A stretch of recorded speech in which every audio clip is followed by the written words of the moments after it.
Asta is a philosopher, a feminist philosopher at San Francisco State University. She was actually there when I was a graduate student at San Francisco State, and she still is. I believe she's the head of the department currently. Her work is largely in metaphysics and largely in feminist metaphysics and social metaphysics.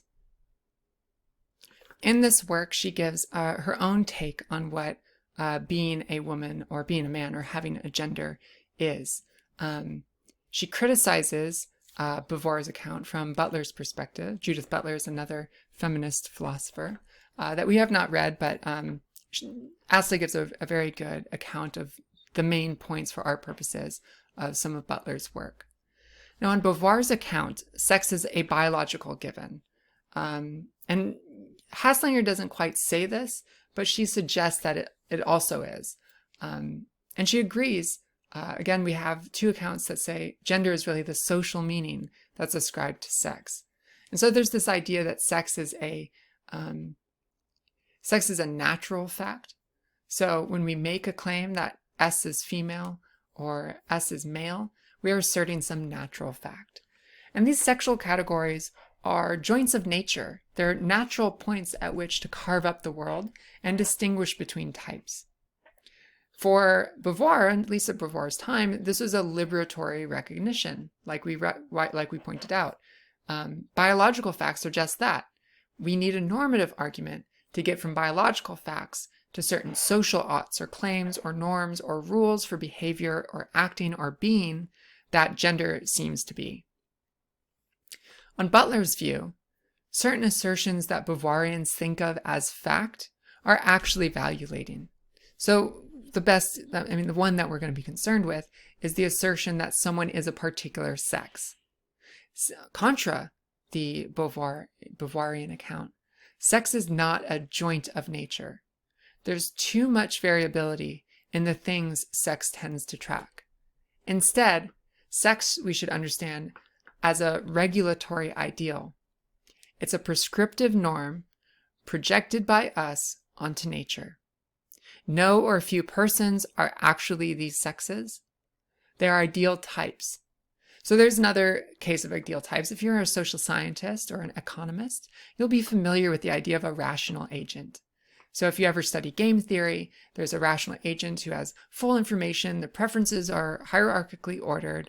They're complete, and so on.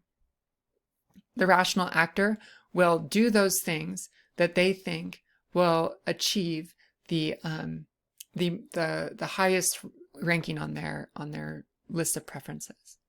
Now, this is also a regulatory ideal. Many people think that you ought to be rational. No one actually is ideally rational. We're all subject to all sorts of biases and constraints given just our human capacities. So no one's actually those things, but nevertheless we use it as a regulatory ideal. Butler wants to say that this is the same thing about sex. Sex is a regulatory ideal applied to bodies. So when we make the claim S is a female, we're not asserting a natural fact. We are expressing a commitment, our own or that of our communities, that S be female and S be regarded as female. So two different aspects, that S become that or be that, and that S be regarded as that. That is, S ought to conform to some standard of being female, and then the community must treat S's body as such. So in the case of intersex children born with quote-unquote ambiguous genitalia, according to this kind of binary of there can only be male and there can only be female, the role of the doctor is to try to change the body to conform to what kind of role that person is considered to be best suited for. So sex in that context is a decision that's made. And to understand this a little bit more clearly, we can think of a gender game, or the gender game. Imagine a bunch of complicated rules for behavior. I mean, that's how we live, right? There are only two roles. You either enter as a boy or a girl, and you advance to a man or a woman, respectively.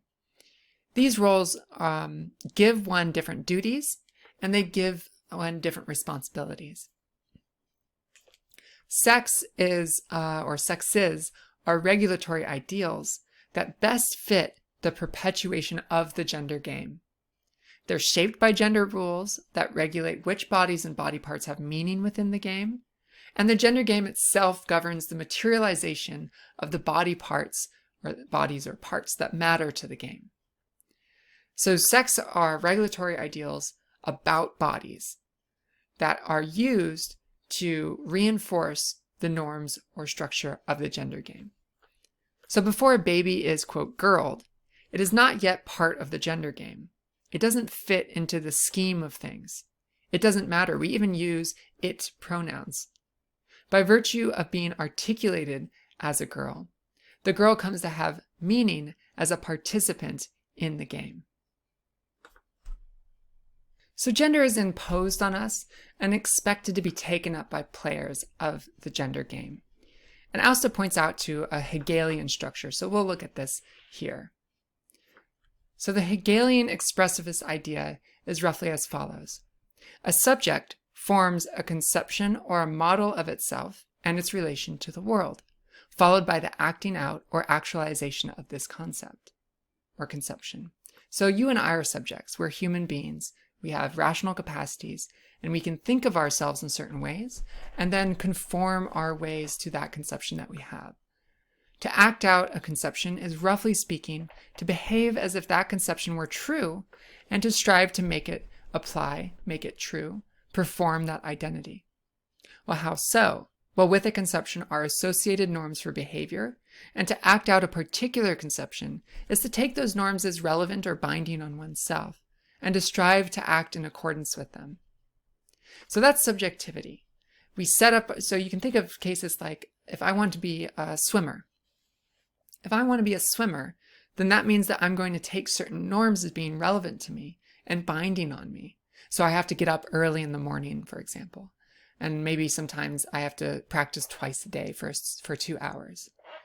As a person who's identified myself as a swimmer, I have taken on those norms and those requirements. We can think of the different kinds of classic cliques in high schools, right? The jocks, the nerds, the preppy kids, the outcasts, so on and so forth, right?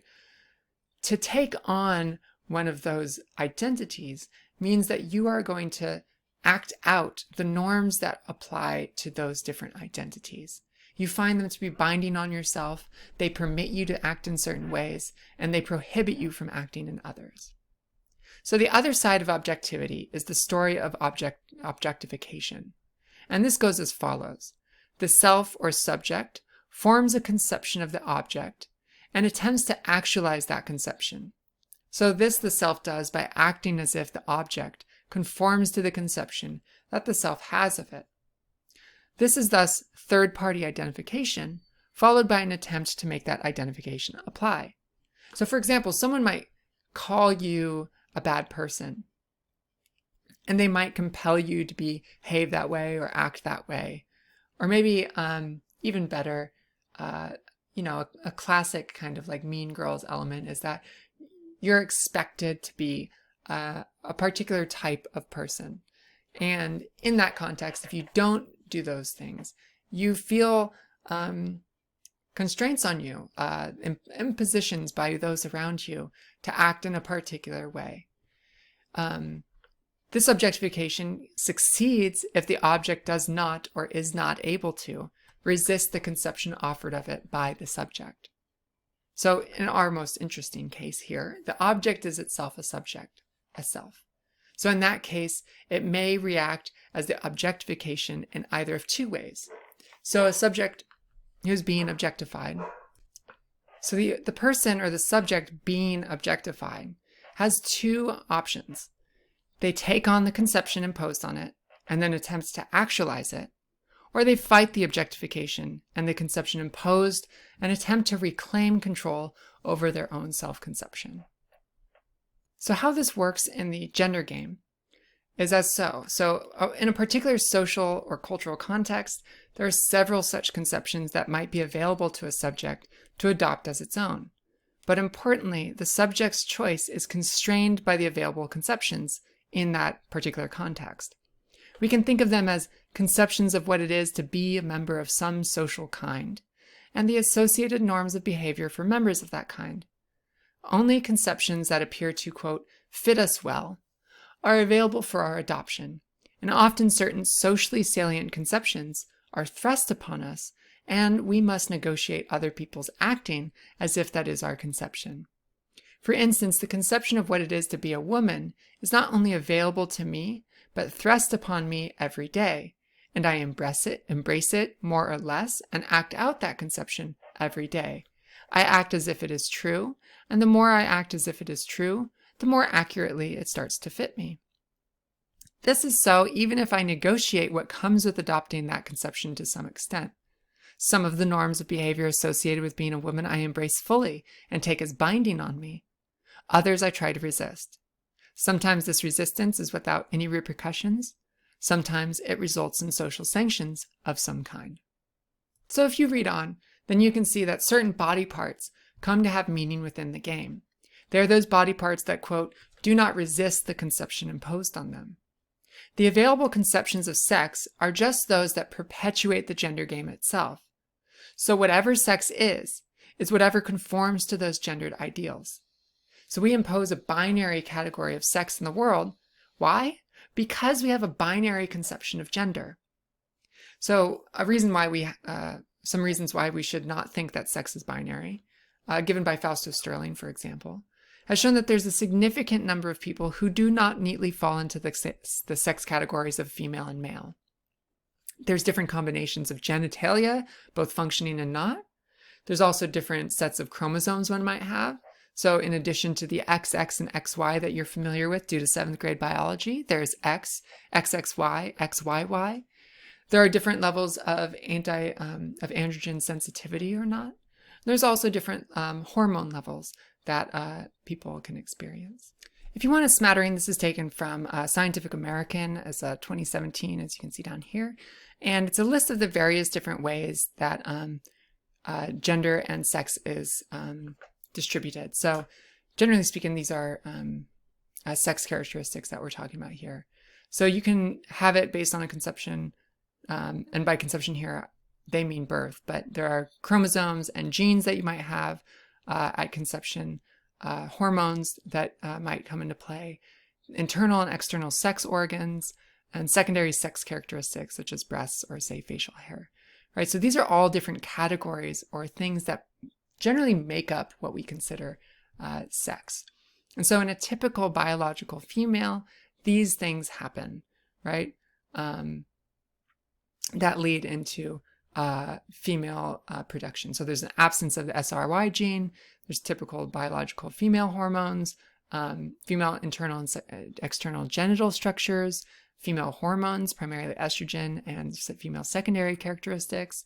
And then on the typical biological male, you have the SRY gene, you have male internal and external genital structures, male hormones, primarily testosterone, male secondary characteristics. I'll just flag here that this distinction between male and female here is already influenced by certain social factors, right? That we call certain internal and external genital structures female is a choice that's being made. And then we have in between here all sorts of different things that can happen based on your chromosomes, based on your genes that are distributed, based on the hormones that you experience, based on the organs that you can have, based on the secondary sex characteristics that you experience. And generally in our society, we say, well, if you are over here, we're going to lump you into female, and we might even change the way that your body functions so that it can conform to what our ideal type female is. And similarly over here, we might say, well, if you're over here, we'll push you over here so that you can conform to this.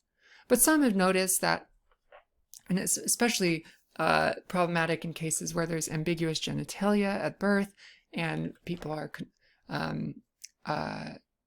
compelled to be operated on to conform their genitalia to the sex that those who are making the decision decide is the right one.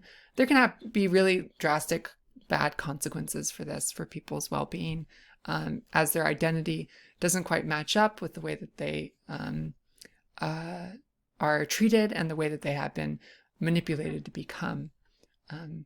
I'll post this on the website for the course so you can take a look at it. So there's all these different ways that we can categorize sex, and we have a binary sex categorization for most purposes in society. This is changing as well, right? In California, at least, and some other states, you can use an X marker on legal documents, but federally, that is not recognized. So your passport says, for example, either female or male, whereas your California license might say X for non-binary or, basically non-binary. Okay, so part of the gender game is not only that you make these, not only that you make these categorizations according to sex, but that sex itself be considered natural. So this notion that sex is a natural joint at which to carve up space amongst human populations is itself a part of the gender game. Why? Well, treating sex distinctions as natural seems to make them inevitable. And it also serves as a source of gender distinctions and hierarchies in a way that legitimates them. So in the first case, making it seem inevitable makes it seem like you can't escape what sex that you've been assigned or what sex that you quote unquote are according to the gender game. These are fixed positions in society. And because they're fixed and because they have different consequences, we can use them as a source of gender distinctions and hierarchies. We can purport that these inequalities amongst women and men are not things that need to be offset, because ultimately it's due to the sexes that they are. Of course, this is a claim that people like Simone de Beauvoir and Haslinger would criticize, right? This argument that these sex distinctions legitimate gender distinctions is questionable. Also mentions a Kantian insight that we have here. So look, we live in a world structured by various games: gender, race, class. These are really just matrices of norms and requirements that we have to satisfy, or we're compelled to satisfy. And our world is so structured by these things that we really can't think of things without being somehow subjected to those norms and that framing. So sex is not really a natural category. Instead, sex is a gendered category posited by us and claimed to be natural, so that it can help perpetuate the gender game. Gender categories are the roles or ideals that make up the game itself, and the criteria for sex distinctions are constitutive criteria of what it is to be male or female. Yet the significance of being male or female is ultimately tied up with what the meaning that has in the gender game. So what's the point of all of this? Well, it pushes back against Simone de Beauvoir's claim that sex is this natural category.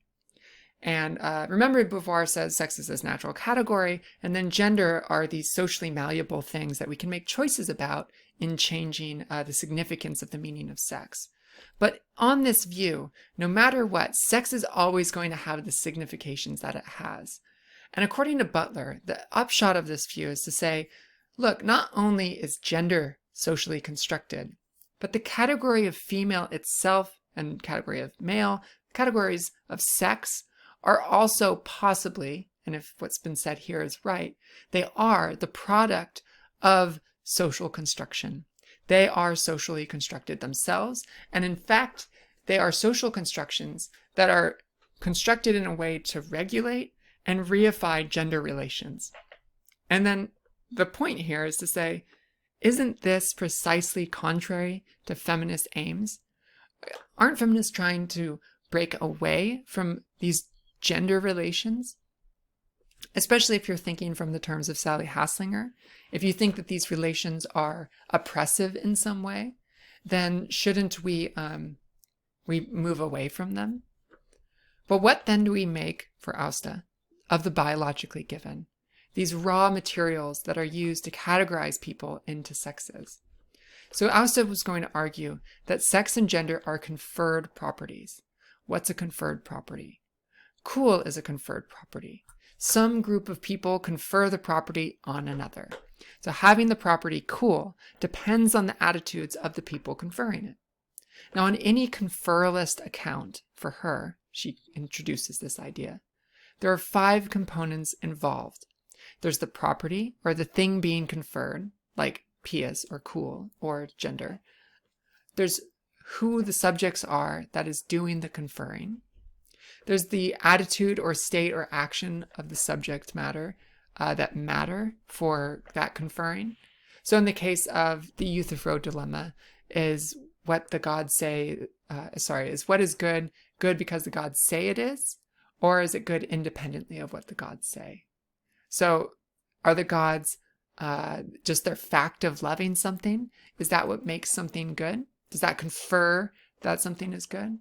Or in the case of baseball, the umpire's judgment that a ball that's been thrown across a plate counts as a strike. The umpire is trying to track something that's out in the world, some physical phenomena. Nevertheless, it's the umpire's judgment that it's a strike what makes it a strike. So it's the umpire's judgment. That's the what. That's the attitude or the state or action that the subjects use to confer the property. So under what conditions does this conferral take place? Under normal conditions, under ideal conditions, ongoing conditions, single moments? So to take from like social contract theory, in the social contract doctrine, those states are, so like on Hobbes' view, for example, those states that are legitimate are the ones that you would pick under rational, if you were fully rational, under these certain conditions of the state of nature. Or if you take John Rawls's account of liberalism, the principles of justice are those that rational individuals would pick under ideal circumstances. Okay, so tracking, what the subjects are attempting to track, if anything. So for her conception about gender, she says, look, the property of being a gender, G, being a woman, a man, she uses the term transgender, but I think it's probably more fitting to say non-binary in this case, because transgender might not be a gender, but regardless, the property of being a gender, G, is conferred by subjects in a particular context. The perception of the subjects asks that the person has some grounding property, P, in certain contexts. And it's supposed to track that grounding property, P. So this is all very vague and ambiguous, but you can see that this is actually very similar to Sally Haslinger's view, that some subject is a woman if, in a particular context, that person is perceived as having some grounding property, sex, perceived to have the biological reproductive capacities of a female. And it's conferred, this gender is conferred by the perception of those subjects in that context. So in certain contexts, say being transgender will count as a separate gender.